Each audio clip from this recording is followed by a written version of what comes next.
So hello guys, thank you and welcome again into this video. So this video today I'm going to teach you past question on things to check in your car. So they may ask, what is the first thing you need to check in your car? The first thing you need to check in your car is the oil in the engine. I will say oil in the engine. Oil in the engine is the first thing you need to check in your car. Then they may ask you a question, what is the use of the battery inside the car? What is the use of the battery inside the car? In the last video, I've taught you the use of the battery and what does the battery work inside the car. So the work of the battery inside the car is to store electricity or store current. The use of the battery is to store current. Keep that at the you just have to keep that in your mind. The battery store current. Okay, what distributes current in the car? In the car, we have what we call the distributor. The distributor is the one distributing current into the car, not the battery. The battery does not distribute current. What distributes current in the car is what we call the distributor. So the distributor distributes current into the system. So what generates electricity inside the car? What generates electricity inside the car is what we call the generator. The generator generate electricity and send it into the battery, and the battery store the battery. The battery just store the battery, the current.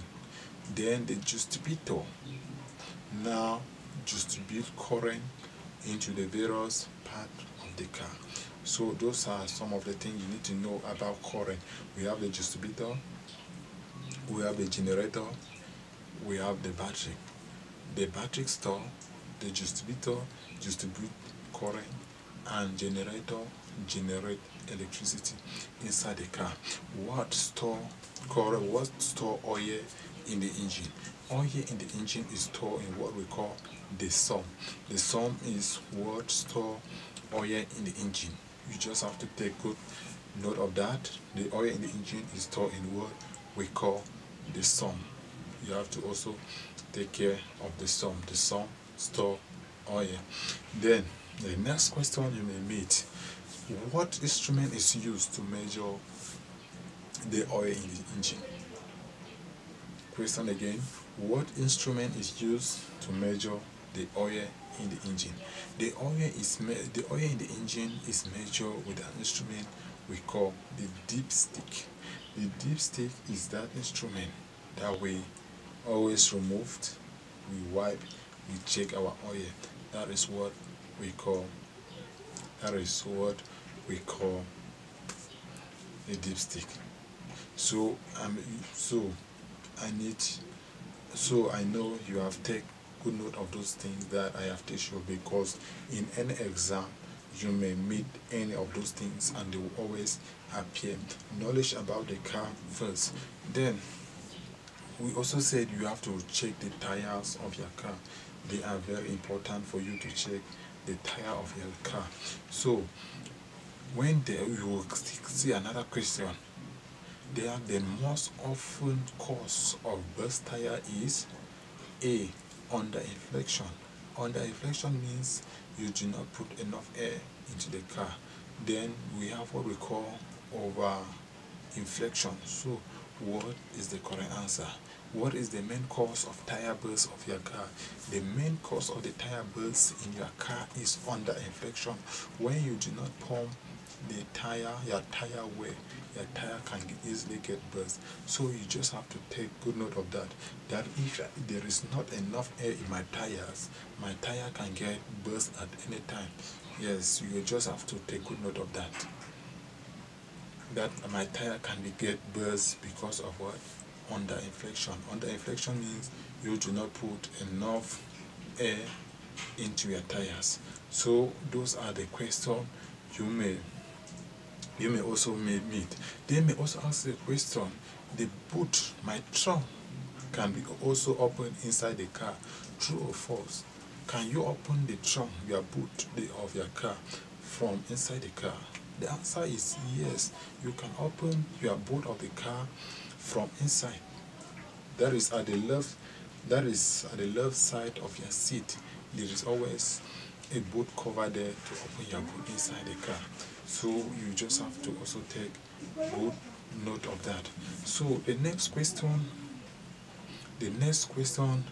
you may face. So you also have, there are so many questions that you need to take note of. This one that I have tell you, this one for on things you need to check inside the car. They can still ask you another question, that the front and the back tires, the front tires and the back tires, which one do I need to put much air in it? We need to put much air in the back tire than in the front tires. And we have the air in the tires, they have their own kilogram, they have their own amounts of kilogram of air you put in your tire. But in front you need to put about 3 kilogram depending the size of your car.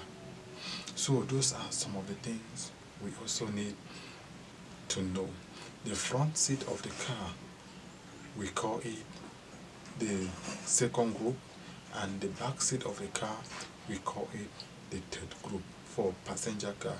So I just want you to be, you should be used to with this. So another question that they may ask you concerning tire, they may ask you which direction does the bow of the car losing?